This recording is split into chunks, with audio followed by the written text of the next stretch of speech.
জয় Hind everyone. তো এই ভিডিওতে আমি বলবো এয়ারফোর্স সম্বন্ধে। এয়ারফোর্সের মধ্যে যে অগ্নিবীরের যে এক্সাম হয় সেটা একটা আর্টসের স্টুডেন্টও এক্সাম দিতে পারে অবশ্যই। ক্রাইটেরিয়া কি আমি এর আগে শর্টস ভিডিওতে বলেছি, যারা দেখোনি দেখতে পারো, যে তুমি আর্টসের হও বা তুমি সায়েন্সের হও তুমি এলিজিবল। আর ক্রাইটেরিয়া কী আছে তোমার, যদি তুমি আর্টসের স্টুডেন্ট তো তোমার যে ইংলিশ যে সাবজেক্ট আছে সেই ইংলিশে তোমার 50% মার্কস চাই, আর ওভারঅল যে হয় সেটা তোমার 50% মার্কস চাই। তো ওয়েস্ট বেঙ্গলে যেমন 500 মার্কসের এইচএস হয়, তো 500-র মধ্যে তোমার যেন 250 প্লাস হয়, আর ইংলিশে যেন 100-র মধ্যে 50 প্লাস হয়, তাহলে তুমি এলিজিবল। বয়স সীমা যদি বলি তো মেনলি ইম্পর্ট্যান্ট হয় যখন ফর্ম বেরোয়, বছরে দুবার বেরোয়, ঠিক আছে, বছরে দুবার বেরোয় ফর্ম, তো তুমি দিতে পারো। আর 6 মাসের মধ্যে এর যে সিলেকশন প্রসেস সেটা কমপ্লিট হয়ে যায়, একদম ফেয়ার সিলেকশন হয়, কোনো প্রবলেম হয় না। তুমি যদি এলিজিবল আছো, তোমার যদি যোগ্যতা আছে, তোমার মধ্যে সেই যে ট্যালেন্ট আছে, তুমি ইজিলি 6 মাসের মধ্যে একটা গভর্নমেন্ট জব নিয়ে বেরোবে, তাও একটা প্রেস্টিজিয়াস জব এয়ারফোর্সের মধ্যে, ঠিক আছে, যেটা মিনিস্ট্রি অফ ডিফেন্সের আন্ডারে আসে।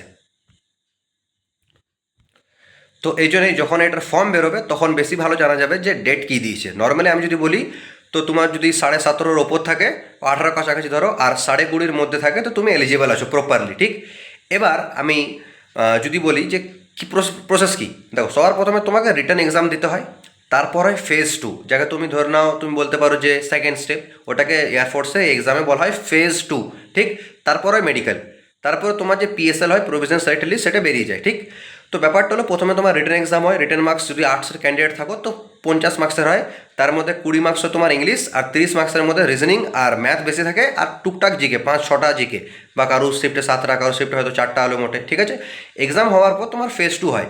তো তোমার ফেজ 2 যে হয় মানে সেকেন্ড ধাপ যে আছে, সেটা তুমি কোথায় করবে সেটা তোমাকে ফর্ম ফিল আপের সময়, মানে আমি যখন ফর্ম ফিল আপ করেছিলাম 2023 সালে, তখন চুজ করতে দিত যে তুমি কোথায় ফর্ম ফিল আপ করতে যাও।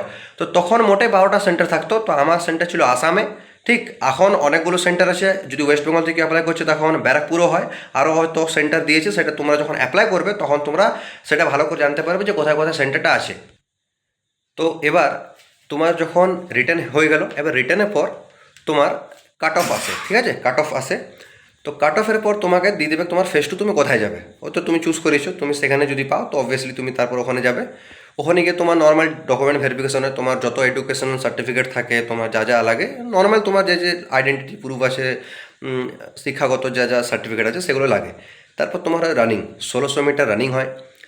তাছাড়া 1600 মিটার রানিং, সরি, তো 1600 মিটার রানিং হয়, 1600 মিটার রানিং হয়, তারপর তোমার পুশ আপস মারতে হয়, তারপর সিট আপ হয়, তারপর স্কোয়াটস হয়, এগুলো প্রপার ফর্মে মারতে হয়। এগুলা ক্লিয়ার করার পর তারপর তোমাদের আবার ডকুমেন্ট চেক করে, ঠিক। তারপর তোমার এসআরটি বলে একটা টেস্ট হয়, সিচুয়েশান রিয়াকশান টেস্ট, যেটা তোমাকে সিচুয়েশান দেয়, ওই সিচুয়েশান তুমি কীভাবে রিয়াক্ট করবে সেটা তোমাকে বলতে হয়। এটা তোমার 25 থাকে, আর 5টা তোমার মনে হয় রিজনিং থাকে, বা 20টা এসআরটি থাকে আর 5টা রিজনিং থাকে, এমনি কিছু থাকে, যাই হোক। তো এটা হয়, তারপর তোমাদের জিডি হয়, জিডিতে তোমাকে যেমন ধরে নাও গ্রুপ ডিসকাশন হয়, তোমার একটা টিম হবে 15-16 জনের, তোমাদেরকে একটা টপিক দেবে, ওই টপিক নিয়ে একটা তোমাদেরকে নিজেদের মতামত রাখতে হবে, ডিবেট না, এখানে তোমার ডিবেট হবে না, নিজের মতামত রাখতে হবে। তো এগুলো নিয়েও প্রপার ডিটেলড বলবো আমি যে এসআরটি কী, জিডি কী, কারণ একটা ভিডিওতে যদি আমি প্রপার বলতে যাই তো ওটা একদম মানে খুবই লেন্দি হয়ে যাবে, ঠিক আছে। তো নর্মালি এটা বুঝো যে এই ধাপগুলো হয়, এসআরটি হয়, তারপরেই হয়। এগুলো হওয়ার পর যদি তুমি ফেজ 2 ক্লিয়ার করে নাও, তারপর তোমাকে ডেট দেয় মেডিকেলের জন্য, ঠিক। আমাদের সময় যেমন কারো, আমার যেমন ছিল 25 ফেব্রুয়ারি 2023, আর কাউকে কাউকে মেডিকেল দিয়েছিল 28 ফেব্রুয়ারি, মানে দুদিন পর, আর আমাকে দিয়েছিল 2 মার্চ, 4 দিন পর বা 5 নম্বর দিনে, এরকম বলতে পারো, ঠিক আছে। তো মেডিকেল হয়, মেডিকেল আর এয়ারফোর্সের মেডিকেল মানে বুঝছোই কেমন হবে। তো প্রপার তোমার মেডিকেল চেক হয়, মেডিকেল তুমি ফিট থাকো তো তোমাদেরকে একটা কাগজ দেয়, গ্রিন কাগজ, যাকে গ্রিন কার্ড বলে।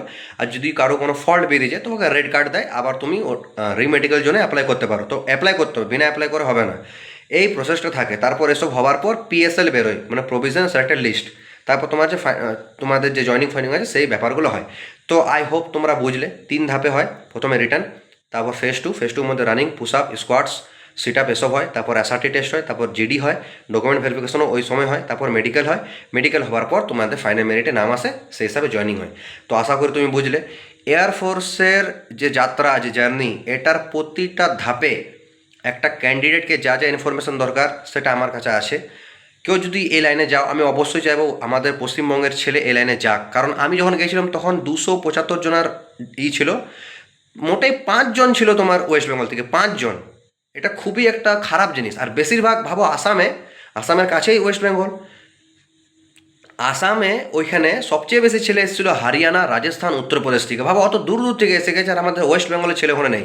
তো আমাদের ওয়েস্ট বেঙ্গলের ছেলে কেন শুধু ডাব্লিউবিপি বা এসব দিকে থাকবে? অবশ্যই তোমরা এয়ারফোর্সের দিকেও আসো, আর্টসের ছেলেও দিতে পারবে। আর এই জার্নিতে তোমাদের প্রপার সাহায্য আমি করবো যদি কোনো সাহায্য দরকার হয়। বাকি আমি সব বলে দিয়েছি, কাউকে যদি কোনো জানার থাকে তো অবশ্যই কমেন্ট করবে। Good bye.